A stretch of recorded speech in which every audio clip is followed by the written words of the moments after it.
Hello, everybody. My name is Caroline McKenna, and I am the director and co founder of Lifeline of Galveston County.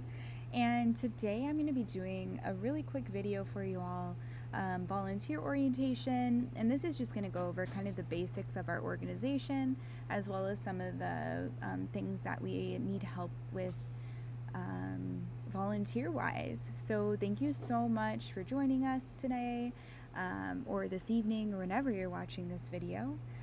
We're really grateful for you and the time that you're taking to consider volunteering with our organization. I am doing this late night at our adoption center, so if you hear some barking or animal noises in the background, that's what you're hearing. So this is going to be a little informal, but we're happy you're here, and let's get into it. So Lifeline of Galveston County, who we are and what we do. So we're a 501c3 nonprofit organization. Our mission is to keep pets from dying in our county's animal shelters, and also to provide resources to pet owners in the county in order to honor the animal-human bond. I'm going to break that down in a way less formal thing here throughout the orientation, but that's just a brief overview of what we do and who we are. So our history. So 3 women with extensive knowledge of Galveston County municipal animal sheltering met in a coffee shop in July of 2020 to brainstorm a solution. There's high euthanasia rates in our local animal shelters and a high stray pet population in the area. So we had experience in the county shelters, and we just felt like we could do more in a nonprofit world.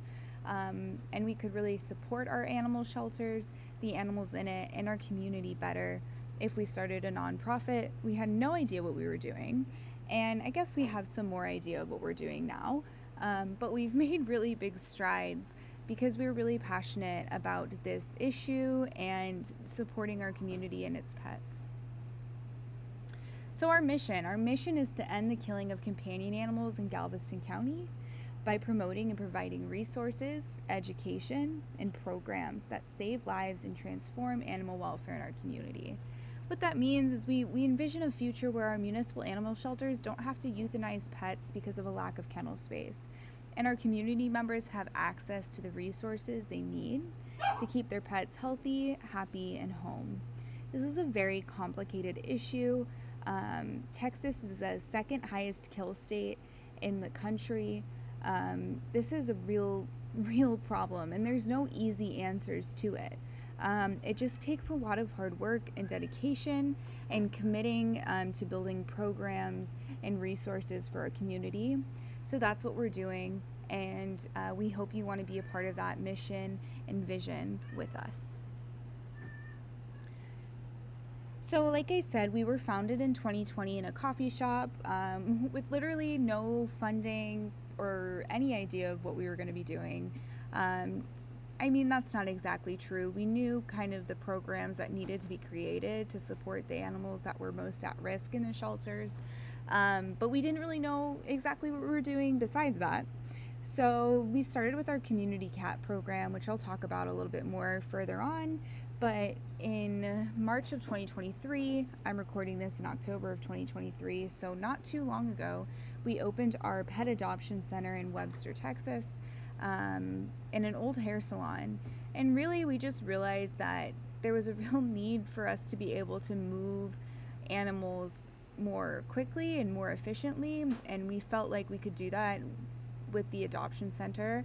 And that has been the case. We've been able to triple our adoptions from last year just by opening up this place up. So if you're volunteering with us, you'll most likely start at the Pet Adoption Center. We do have some other programs and things that you can assist with, but we kind of have you start at the Adoption Center first. We also have our Cat Cafe hours that happen in the Pet Adoption Center. So obviously running an adoption center takes a lot of money and effort. We don't have any government contracts or anything like that, so we really rely on donations from the public, grant funding, and we decided, hey, maybe let's try to do Cat Cafe because that can help us bring in some money so that we can continue to care for these pets and save them and provide them the high quality care. So we have our cat cafe hours as well. Lifeline's guiding principles. So these are for our staff, volunteers, and board members. I'll go over them quickly. So grit. I love this one, grit. We recognize that the journey to positive change is often challenging, but we are unwavering in our commitment. We face obstacles with courage, resilience, and determination. This work is very difficult. It is very difficult. It requires pulling up your shirt sleeves, scooping poop sometimes. It's just dirty work sometimes, but we're here and we're going to put that effort in. We're going to have the grit to get through it. So that's one of our pillars. Innovation. So we prioritize innovation to enhance our programs, our services, and our operations, ensuring we lead in animal welfare with creative and forward-thinking approaches. Just like any industry, things are constantly changing in animal welfare and best practices are changing. And like I said, we still have a long way to go to saving animals and having the resources that our community needs. So that requires thinking outside the box oftentimes, and just making sure we're staying on top of the best methods. So we take that really, really seriously. Innovation is a big part of our programming and what we do. Resourcefulness. So our resources may be limited, but our determination is boundless. We use our skills, time, and materials efficiently to maximize our impact. What do we mean by that? Obviously, a nonprofit is a nonprofit. We're constantly needing money and resources to do the things that we do, and we have never enough of those things, right? And so we use resourcefulness to just combat that. It is never a lack of resources, it's a lack of resourcefulness. That's one of my favorite quotes, and I think about that often, as does my team, when we are doing this stuff. So we have to be resourceful because our resources are limited. Transparency. So honesty and openness are essential to building trust. We operate with transparency in all aspects of our work, from our financial practices to our decision-making processes. By being transparent, we demonstrate accountability and integrity. So transparency is something that is often lacking in animal welfare organizations, and that's something that that's not going to fly for us. The way we build trust with our community, with our volunteers, with our board members, is by being transparent and being honest about where our money is going, how we make the decisions we make, and what's happening with our animals, all of those things. So that is a guiding principle for us and something we take very seriously. Empathy. Our work is driven by compassion for animals and the people who care about them. We treat every living being, including humans, with kindness, respect, and understanding. Something I often hear in the animal welfare world is, I hate people, but I love animals. Well, at Lifeline, we love people too. People save animals. People are the way we get out of this. So we require that empathy is given not only to our animals, of course, to our animals, but also to the people that we serve in this nonprofit. Empathy is very important for our staff, for our volunteers, for the community members that we assist. Empathy is a guiding principle. Non-judgment. We recognize that people come to us from diverse backgrounds and circumstances. We suspend judgment and approach each situation with an open mind. By being non-judgmental, we create an inclusive and welcoming space for everyone involved. Non-judgment. So this means that there are different ways that people care for their pets. There are different circumstances that people grew up in and learned how to care for pets. There's just different backgrounds. And so we try to approach everything with non-judgment. Obviously, cruelty towards animals is never acceptable, and that's not what I mean by this. But with non-judgment, again, we're just recognizing that people come from diverse backgrounds, that we don't know everything, that we can't relate to every circumstance somebody comes to us with, and so we really have to practice and keep that non-judgmental pillar at the forefront of our heads while we're dealing with people and animals. So those are our guiding principles, our guiding pillars, and that is something that we want our staff and volunteers and board members all to be on board with. So the current goal, what's our current goal? The current goal is 90% county-wide live release rate. So if you don't know that buzzword, no kill, what that means is that at least 90% of animals are leaving a facility alive for an organization to be considered, quote, no kill. So why that percentage? That's just something the animal welfare community agreed upon probably 10 or 15 years ago, to give a number to the term no kill, because it's really hard to determine what no kill means. And so what was decided is that if an organization is saving at least 90% of their pets, they're probably doing a pretty good job of not euthanizing animals for reasons that aren't legitimate, like quality of life. So at Lifeline, our live release rate is well above 90%. It's well above 95%. And before you're like, oh, wow, good job, Lifeline. Thank you. Yes. But we are not a contracted open intake facility, meaning that if we don't have the resources to take on an animal, we're not going to take on the animal, right? And so the organizations that typically struggle, ooh, doorbell, hold on. Someone's at the doorbell. Fun times. Okay, so the organizations that typically struggle are organizations that are open intake, meaning that they can't say, hey, we can't take this animal in because we don't have the resources for them, because they're contracted by a city or a county to take in every stray animal, owner surrenders, that type of thing. So that's where the orgs in our county struggle. It's those organizations. Those are the ones that have a hard time reaching and sustaining 90% live release.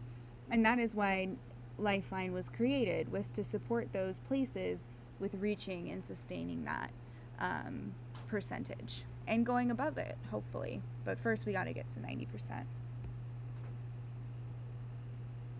So how do we support our county and its shelters?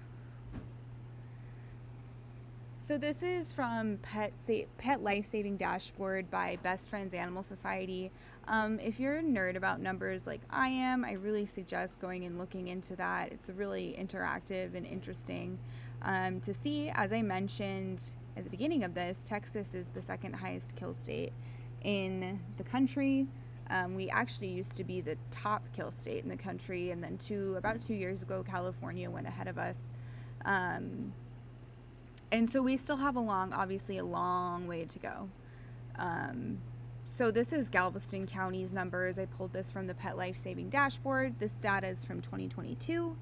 That no-kill gap is 689. So what that means is that for the county to be at that 90% mark, we would have had to have saved 689 more pets.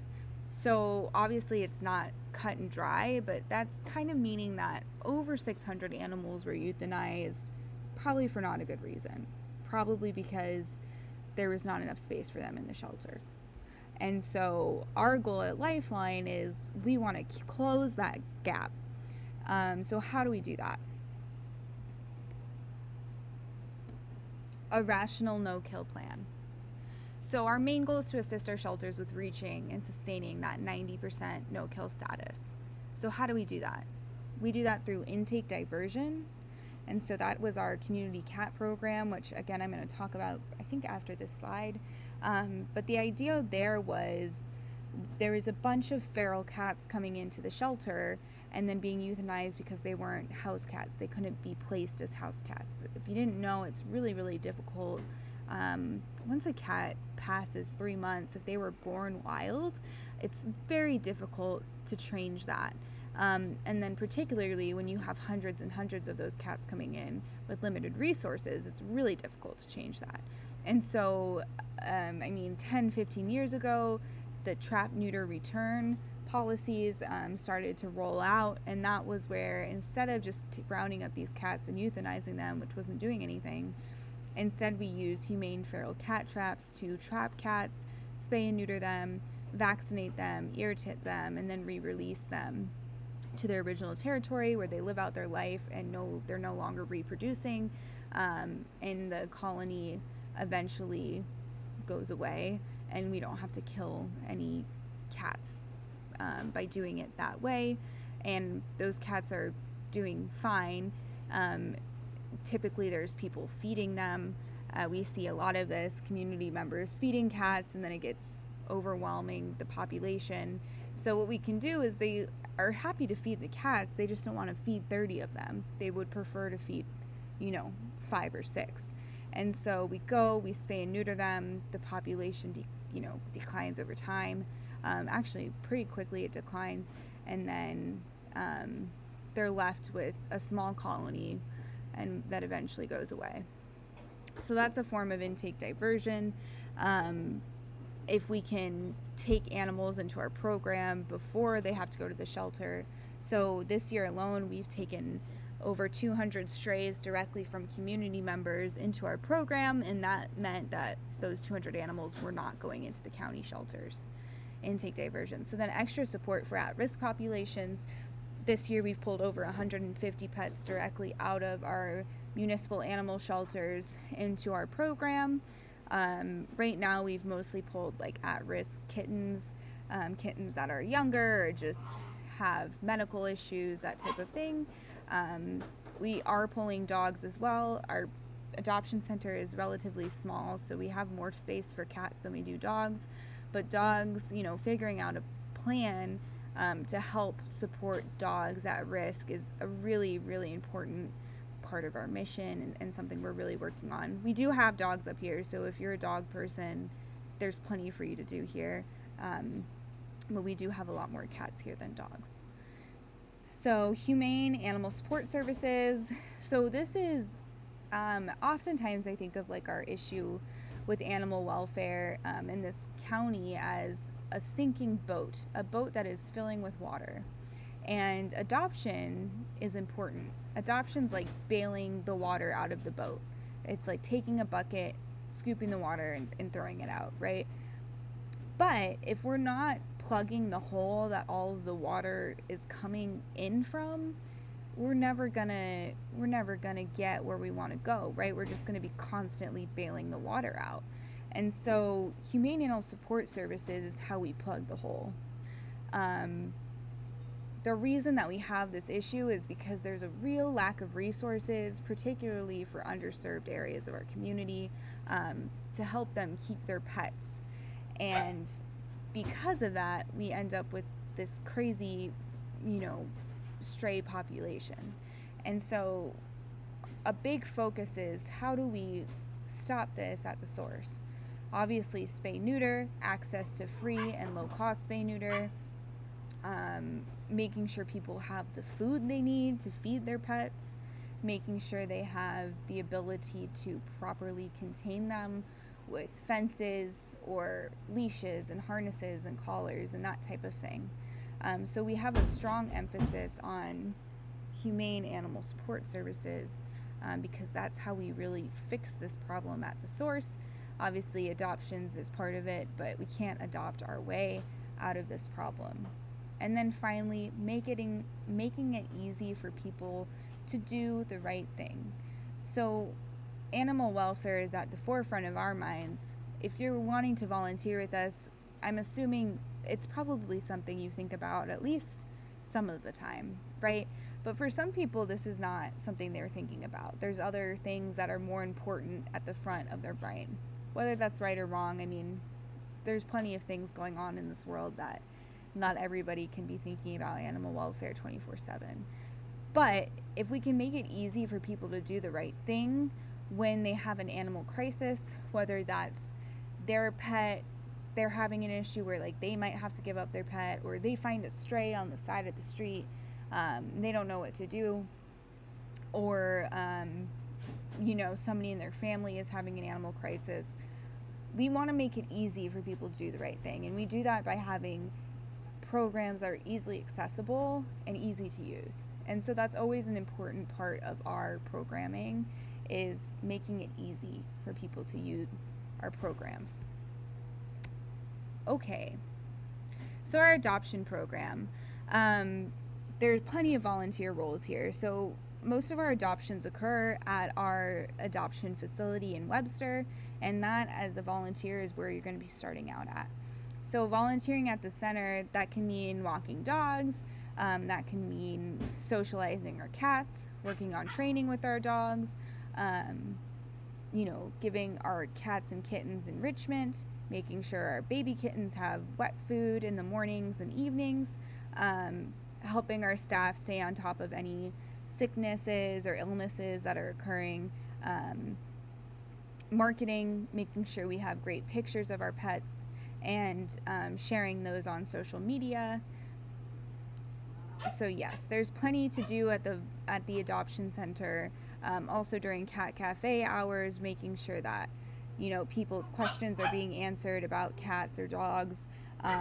We're telling them about volunteer opportunities, fostering, sleepovers, all of those cool things.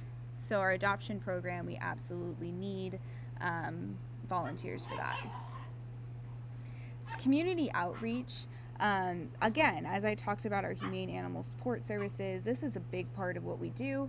So we always need volunteers to help with tabling, block walks, just spreading the word about the programs that we have, and also figuring out what other programs our community needs. Our foster program. Fostering is a huge part of our organization. We have short-term fostering, so we do sleepovers where a pet just goes out of the facility for 4 or 5 days. This helps us get better marketing information on them, gives them a break from the shelter, and just helps us see how they're going to do in a home.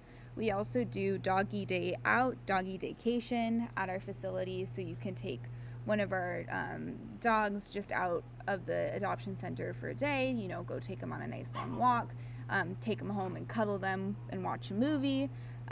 Again, this helps us get marketing information, helps us learn more about how a dog does in a home, if there's anything that we need to work on with them.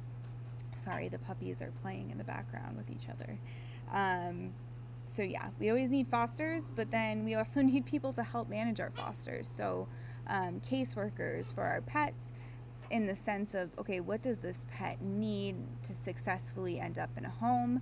And then social media and marketing. I mean, that's such a big part of what we do, is spreading the word about animals, making sure they're well marketed so that we can help them. And then funding. I mean, this is one that's never fun to talk about, because I'm definitely not saying like, hey, we need your money. Although if you're interested in giving us your money, we will absolutely take it.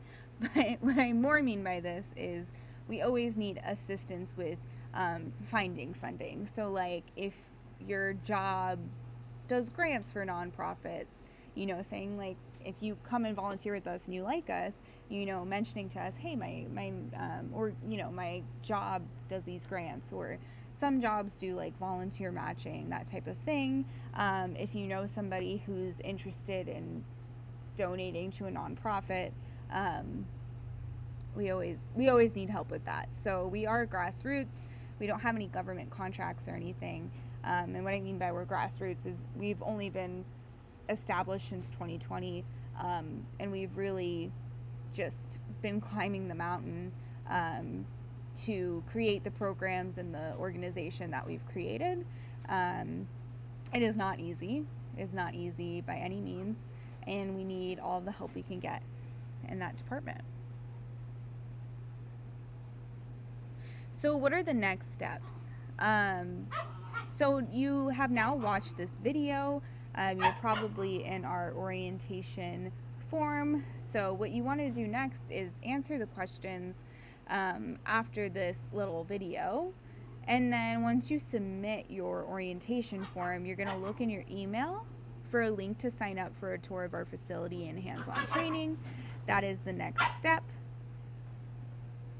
These puppies are very talkative tonight.